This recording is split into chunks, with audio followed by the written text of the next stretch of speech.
नमस्कार दोस्तों। Civil report में suit file, wilful default, return of status का मीनिंग क्या होता है? देखिए, कोई रेगुलर सिविल रिपोर्ट में जो रिपोर्ट सिविल का ऑफिशियल साइट से उठाया गया है, उस रिपोर्ट में क्रेडिट फैसिलिटी स्टेटस की जगह में मैंने कभी suit file, wilful default, return of status एक ही साथ दिखा नहीं हूँ।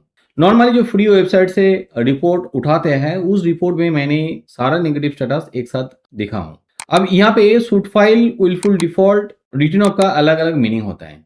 आपका रिपोर्ट में ऐसा कोई स्टेटस रहे तो कितना दिन के लिए रहेगा, और ऐसा नेगेटिव स्टेटस रहे तो उसका इम्पैक्ट सिविल स्कोर में क्या होता है, कैसे आप ये नेगेटिव स्टेटस को आपका सिविल रिपोर्ट से रिमूव कर सकते हो, ये सारे सवालों का आंसर आपको इस वीडियो में मिलेगा।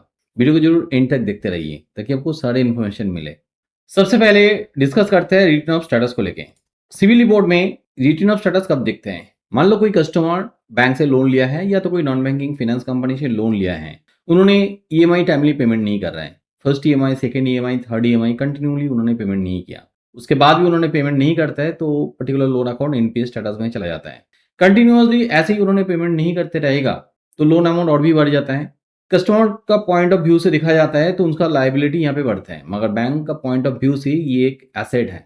अब बैंक कंटिन्यूली एसेट को ऐसे इंक्रीज नहीं कर सकते, क्योंकि जहाँ पे लोन रिकवरी होने का पॉसिबिलिटी नहीं है, डाउटफुल है, वहाँ पे एसेट को कंटिन्यू नहीं बढ़ सकते। उनका बुक्स ऑफ अकाउंट में एसेट लायबिलिटी मिसमैच हो जाएगा। इस कारण से एक टाइम के बाद बैंक उस अकाउंट को उनका बुक्स ऑफ अकाउंट से रिमूव कर सकते हैं, बैड डेट कर सकते हैं, जिसको राइट ऑफ कहते हैं। बैंक उनका बुक्स ऑफ अकाउंट से ये पर्टिकुलर लोन रिमूव कर देते हैं, यानी कि राइट ऑफ कर देते हैं। तब इस सिविल रिपोर्ट में इन पर्टिकुलर लोन में क्रेडिट फैसिलिटी स्टेटस की जगह में रिटर्न ऑफ स्टेटस लिखते हैं। दूसरा है सूट फाइल स्टेटस। अब यहाँ पे सूट फाइल स्टेटस कब दिखते हैं? लोन का जो क्रेडिट फैसिलिटी स्टेटस दिखते हैं, वहां पे सूट फाइल स्टेटस कब दिखते हैं?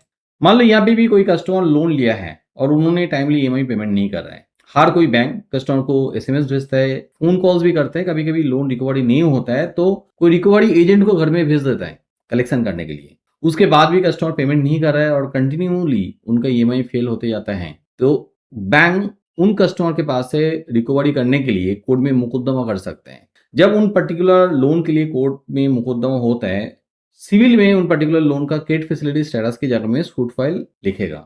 नेक्स्ट आता है विलफुल डिफॉल्ट। अब ऐसा स्टेटस हमेशा देखने के लिए मिलते हैं एक साथ, सूट फाइल, विलफुल डिफॉल्ट, या तो सिर्फ विलफुल डिफॉल्ट भी देखने के लिए मिल सकता है। अब विलफुल डिफॉल्ट कब होता है? मान लो कोई कस्टमर लोन लिया है और ईएमआई पेमेंट नहीं कर रहा है। अब यहाँ पे बैंक ऑब्वियसली उस कस्टमर के पास से लोन रिकवरी करने के लिए कोशिश करेगा। हर टाइप का जो उनका वे है वो इम्प्लीमेंट करते हैं, फिर भी वो कस्टमर पेमेंट नहीं कर रहा है और बैंक को यहाँ पे लगे कि कस्टमर के पास पैसा है, कस्टमर इंटेंशनली पेमेंट नहीं कर रहे हैं, तब जाके उनका सिविल रिपोर्ट में विलफुल स्टेटस दिख सकता है। नॉर्मली ज्यादातर केसेस में ये कमर्शियल सिविल रिपोर्ट में होता है। कोई बिजनेसमैन उनका एक कंपनी से लोन का पैसा लेके दूसरा कंपनी में यूटिलाइज करते हैं, फंड को साइफोन करते हैं और पेमेंट भी नहीं करते हैं। तो बैंक को जब ये चीज पता चलता है, बैंक उन कंपनी के केस में विलफुल डिफॉल्ट स्टेटस लगा देता है। विलफुल डिफॉल्ट स्टेटस बहुत ही नेगेटिव स्टेटस है। यहाँ पे आरबीआई का स्ट्रिक्ट गाइडलाइन है, उन कस्टमर को लोन ना दे, हर कोई बैंक और एनबीएफसी के लिए।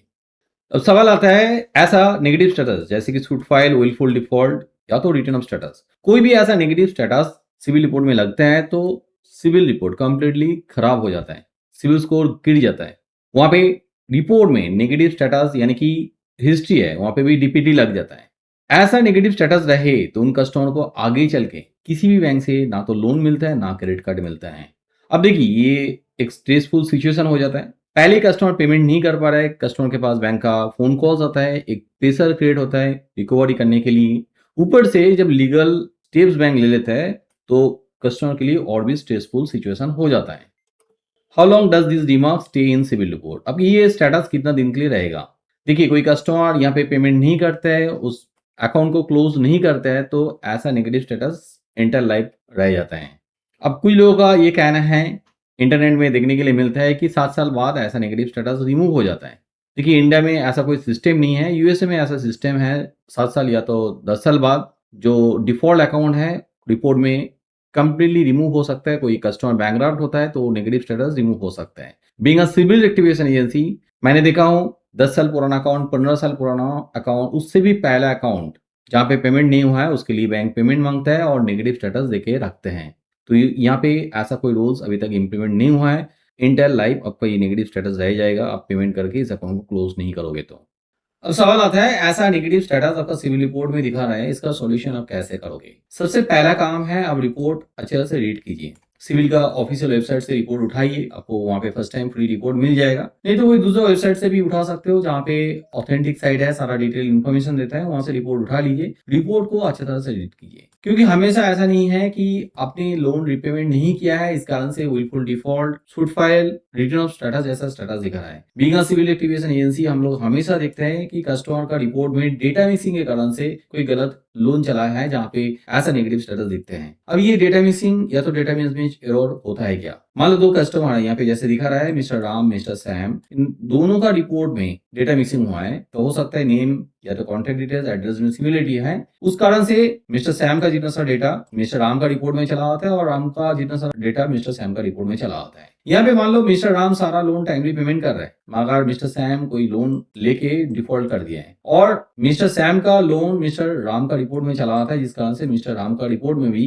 वो लोन शो करता है और वहाँ पे जो नेगेटिव स्टेटस है, यानी कि सूट फाइल, विलफुल डिफॉल्ट या तो रिटर्न ऑफ स्टेटस जैसा स्टेटस है, या तो एक साथ भी दिखा सकते हैं। जैसे मैंने बताया हूँ, कुछ फ्री वेबसाइट से रिपोर्ट आता है जहाँ पे सारा स्टेटस एक ही साथ लिखे देते हैं, तो ऐसा स्टेटस भी दिख सकते हैं। कुछ केसेस में ऐसे भी होता है कि कस्टमर पहले पेमेंट नहीं किया, ओवरड्यू हो चुका था, या तो वहां पे नेगेटिव स्टेटस जैसे कि return of suit file, wilful default status लगा था, मगर बाद में जाके कस्टमर सारा पैसा पेमेंट करके लोन अकाउंट को क्लोज कर दिया और साथ में एनओसी भी ले लिया, फिर भी वहां पे ऐसा ओवरड्यू स्टेटस दिखा रहा है, ऐसा नेगेटिव स्टेटस दिखा रहा है, ऐसे भी हो सकते हैं। अब ड्यू पेंडिंग है, तो उस केस में आपको क्या करना चाहिए? अब देखिए, पहला 2 केस में सिविल में आप ऑनलाइन में डिस्प्यूट रेज करोगे, कंप्लेन करोगे, तो आपका ये प्रॉब्लम सॉल्व हो जाएगा। पहला केस में यहाँ पे कुछ भी पेमेंट करने की जरूरत नहीं है, क्योंकि वो लोन आपने लिया ही नहीं है। ऐसा आपके लिए होता है तो वहां पे सिंपली आप डिस्प्यूट रेज कर दीजिए कि ये लोन आपका है ही नहीं। यहाँ पे सिर्फ नेगेटिव स्टेटस नहीं, कंप्लीट लोन रिमूव हो जाता है। दूसरा केस में आपने सच में लोन लिए थे, यहाँ पे आपने पेमेंट भी कर दिया है, फिर भी बैंक का गलती से वो अपडेट नहीं हो पाया, तो यहाँ पे आप कंप्लेन कीजिए, आपने पेमेंट कर दिया है उस नेगेटिव स्टेटस को रिमूव करने के लिए और ओवरड्यू को क्लियर करने के लिए। यहाँ पे भी ये अपडेट हो जाता है, आप डिस्प्यूट रेज करते हो तो। मगर सच में आप कोई अकाउंट में पेमेंट अभी तक किया नहीं है, जिस कारण से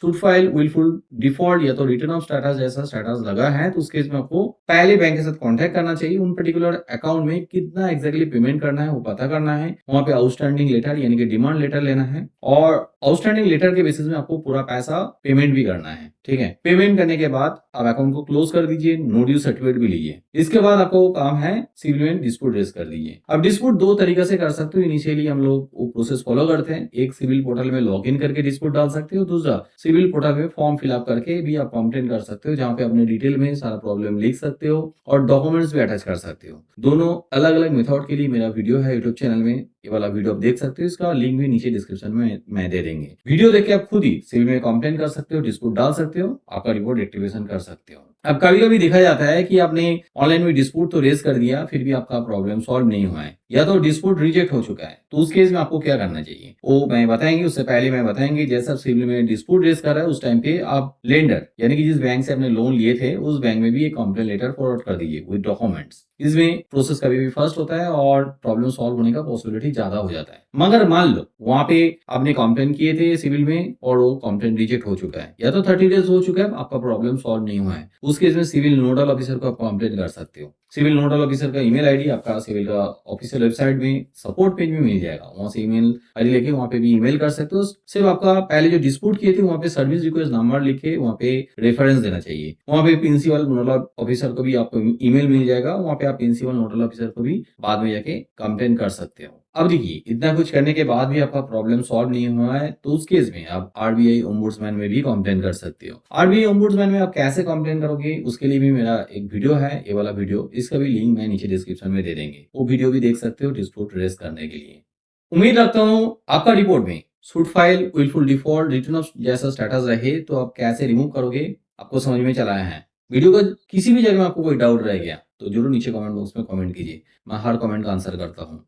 इसके बाद भी आप चाहते हो तो मेरा यूट्यूब लाइव सेशन में आके ज्वाइन कर सकते हो, वहां पे भी हमें सवाल कर सकते हो, वहां पे भी हर सवालों को मैं आंसर करता हूँ, जो कि मैं हर फ्राइडे इवनिंग में रात 9 बजे से लेकर 10 बजे के बीच में करता हूँ।